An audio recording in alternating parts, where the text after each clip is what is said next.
মমিতা, আমার রুমের ডিজাইনগুলো পাঠিয়ে দাও, আমি একবার চেক করে নিই। আর যদি কেউ অ্যাপার্টমেন্টের জন্য এসে থাকে তাহলে ভেতরে পাঠিয়ে দাও। দিল্লিমা, বিরাট বড় মনে হচ্ছে।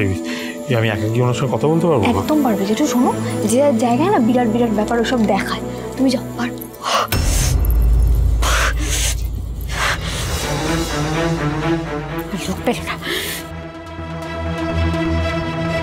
আবার আবার ওই জিনিসটা এসেছে।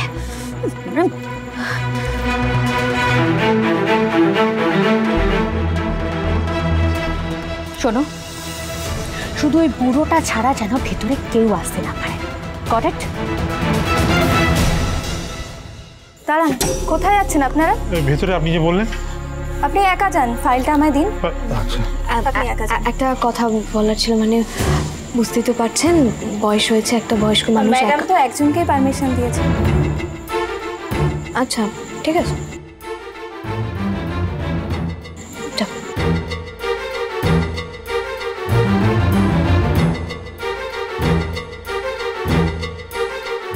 আসবো। ওয়েলকাম মিস্টার বিপ্লব সিংহ রয়, শিমুলপুরা বস্ত্রালয়, রাইট? হ্যাঁ হ্যাঁ, বসুন। হ্যাঁ ধন্যবাদ। আসলে আমি আপনাদের কিছু শাড়ি, কিছু ড্রেস স্যাম্পলিং করেছি, আমার ভালো লেগেছে। আচ্ছা বিপ্লব বাবু, আমার কয়েকটা ইনফরমেশন চাই। এই যে শিমুলপুরা বস্ত্রালয়, এইটা কি আপনাদের পারিবারিক ব্যবসা? হ্যাঁ, কেন বলুন তো? দেখুন, আমি আপনাদের সঙ্গে একটা বড় ডিলে যেতে চাইছি, সেক্ষেত্রে আপনার একারই মতামত হবে তো? ও হ্যাঁ, বুঝতে পেরেছি। আমার ভাইটাইদের কথা বলছেন তো? না না না, তাতে কোনো অসুবিধে নেই। আমার মেজো ভাই এখন নেই, বেঁচে নেই। ওর ভাগটা আমি রাখি ওর স্ত্রীর জন্য, মানে মেজো বৌমার জন্য। আর আমার ছোট ভাই, ও তো আমার সঙ্গে এই ব্যবসাটা দেখে। না, আমার এই প্রশ্নটা করার একটাই কারণ, আসলে আমি কাজটা শুরু করে দিলাম, তারপরে যদি কেউ এসে বলে যে না ইটস নট পসিবল, তাহলে আমি একটু বিপদে পড়ে যাব। আসলে আমার কোম্পানির সমস্ত ড্রেস না বিদেশে ফ্যাশন শোতে যায়। না, এরকম হবে না ম্যাডাম, তা হবে না। ভেতরে যে ঢুকে কি ভুলভাল বোঝাচ্ছে কে জানে।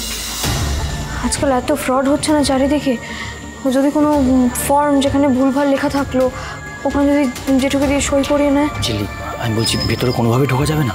কি জানি তাতে দাদা, ওনার তো বিশাল একটা হাব ভাব সেলিব্রিটিদের মতো, কিন্তু এটাও ঠিক যে ঝিল্লি চৌধুরী ভেতরে ঢুকবে।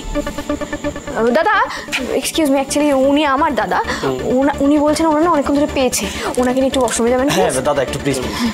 ম্যাম এইটা আমাকে দিন। থ্যাংক ইউ দাদা, প্লিজ।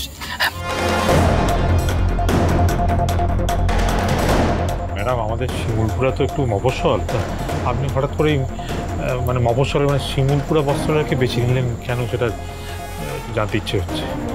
ইউ নো, বড় বড় কোম্পানির সঙ্গে না সবাই কাজ করতে চায়, আর আমি চাই যারা লোকাল দোকান চালায় তাদেরকে একটা প্লেসমেন্ট করতে। ম্যাডাম, আপনি অনেকটা আমার ভাইপোর মতো, মানে বড় ভাইপোর মতো কথা বলেন।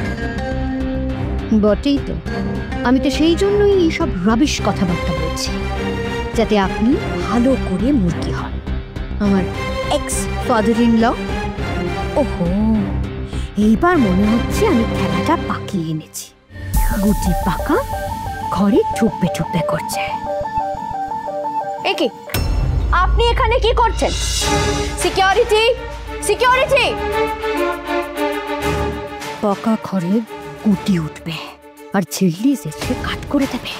না খেয়ালি আজ আর ধরা পড়লে চলবে না। এক রাতে এক গাদা টাকা খসিয়ে সব জায়গায় প্রোফাইল খুলিয়ে সব কিছু বিশ্বাসযোগ্য করে তুলেছি আমি। ম্যাম অ্যাকচুয়ালি আপনাদের যে চা জল দেন না যে দাদা, উনি আমাদের একজনকে নিয়ে একটু ওয়াশরুমে গেছেন, তাই আমি এগুলো নিয়ে এলাম। কি হল? মহিলা এরকম পা টেনে টেনে হাঁটছেন কেন? আর হাব ভাবগুলো কেমন চেনা চেনা লাগছে। আপনি এখনো কেন এখানে দাঁড়িয়ে আছেন?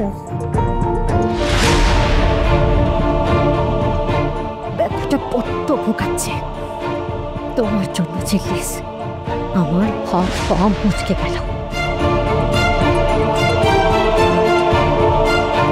আপনি আসুন ম্যাডাম, বাইরে ওয়েট করুন। হ্যাঁ আমি চলে যাচ্ছি।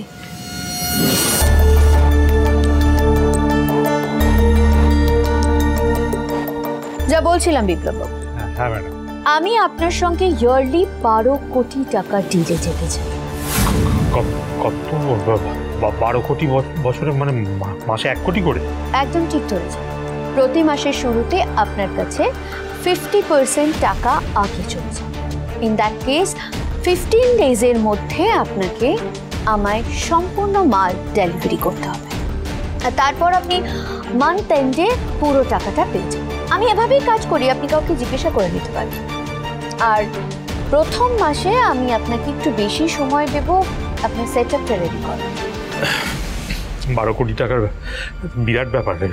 আপনি যদি ভালো কাজ করেন আর একদম ঠিক টাইমে আমাকে ডেলিভারি করেন, তাহলে 12 কোটিটা 24 কোটি হতে বেশি সময় লাগবে না।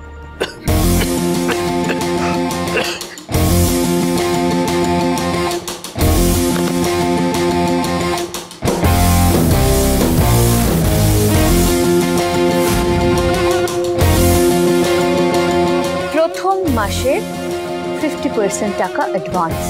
এত টাকা এইভাবে ক্যাশে আমি নিতে পারবো না ম্যাডাম।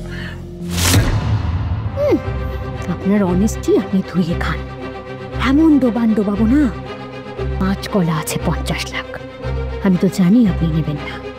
আপনি ওই যে যেমনভাবে ব্যাংকে পাঠায় নিয়ম মেনে সেরকম একটা কিছু ব্যবস্থা করুন। বেশ ঠিক আছে, আপনি তাহলে 20,000 টাকা অ্যাডভান্স দিন, আর আমাদের কোম্পানির পেপারে এক্সক্লুসিভ হয়ে সাইনটা করে দিন। এই তো আমাদের পরম সৌভাগ্য যে আপনার সঙ্গে এত বড় একটা ব্যবসা ইয়েতে, কিন্তু এই কাগজপত্রগুলো আমি একবার আমার ভাইপোকে, মানে যার কথা বলছিলাম বড় ভাইপোকে একবার দেখিয়ে নিতে চাই। ভাইপো মানে ঋষিস? তাহলে তো কেস করবো আপনারা। আমি আজকে সই করিয়েই ছাড়বো। দেখুন, আমাকে দেখতে মডার্ন লাগলেও অ্যাকচুয়ালি আমি না কিছু রুলস ফলো করে চলি। আসলে আজকের দিনটা এই ডিলের জন্য খুব শুভ। আপনি নাই মানতে পারেন, কিন্তু আমি এগুলো একটু মানি। আরও একটা বিষয়, আপনি যদি আজকে সই না করে চলে যান, তাহলে আমি ভাববো আপনি আমায় ট্রাস্ট করলেন না। সেক্ষেত্রে এই বিষয়টা আমার কাছে খুব ইনসাল্টিং। হ্যাঁ, এই কি বলছেন ম্যাডাম? আমি তো ওই সইটা করে ডিলটা ফাইনাল করুন প্লিজ। এই কন্ট্রাক্ট পেপারটা সাইন করে আমাদের এক্সক্লুসিভ হয়ে যান। না, মানে সই করার আগে একবার দেখিয়ে নিলে ভালো হতো। আচ্ছা, আমি একটা কাজ করি না, বাইরে যারা আছে তাদের একবার দেখিয়ে নিয়ে তারপর।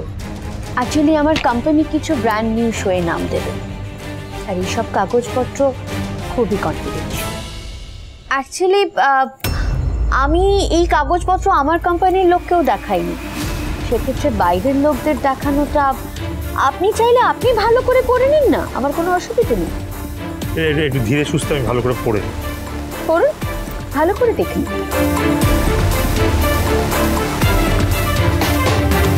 না, ঠিকই তো আছে মনে হচ্ছে, গরমিল তো কিছু নেই।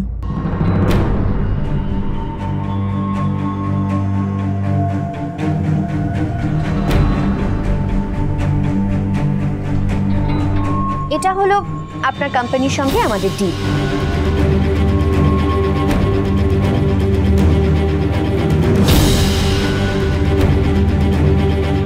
আপনার কি কি রেসপন্সিবিলিটি, এটা হচ্ছে সেটার পেপার। এইটা হলো আমি আপনাকে কত টাকা দিচ্ছি, কিভাবে দিচ্ছি তার ডিটেলস।